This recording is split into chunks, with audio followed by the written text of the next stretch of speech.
বিয়ের অনুষ্ঠান অথবা অন্য যে কোনো অনুষ্ঠানে গান বাজনা করা যাবে কিনা?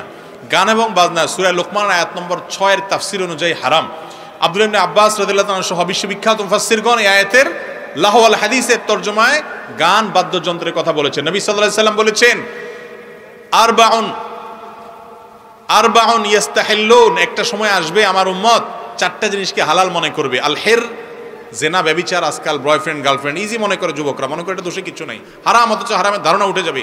ওয়াল হারির, সিল্কের ব্যবহার পুরুষদের জন্য, এবং ওয়াল খামার, মাদক, এটা কোনো বিষয় না, আজকাল হালাল হয়ে গেছে এমনটা আমাদের ধারণা। ওয়াল মাআজিফ, এবং বাদ্যযন্ত্র হারাম, এটাকে মানুষ হালাল মনে করে। আজকাল যুবকরা গান শুনে দোষে কিছু মনে করে না, জাগানাকা গান শুনতেছে সারাক্ষণ, অথচ গান শোনা হালাল না হারাম? বাদ মিউজিকের ব্যবহার থাকলে সে গান শোনা হারাম। যে গানের কথামালার ভিতরে অবৈধ প্রেম ভালোবাসার কথা আছে সেগুলো হারাম।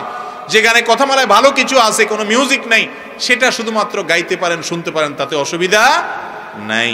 তো এই ধরনের গান বাজনা যদি কোনো বিয়েতে থাকে, ওই বিয়েতে আল্লাহর গজব এমনিই নাজিল হবে, দাম্পত্য জীবনে অশান্তি হবে, যেটা হচ্ছে ঘরে ঘরে। এখন বিয়ে মানে গান বাজনা, গান বাজনা ছাড়া কোনো বিয়ে হয় এখন? এই জন্য বিয়ের সাথে অটোমেটিক দাম্পত্য অশান্তি ফিরি, ঠিক না বে ঠিক? এরকম যুবক কি আছে দু চারজন যে বলবে আমার বিয়েতে কোনো গান বাজনা করতে দিব না? আসেননি দু চারজন?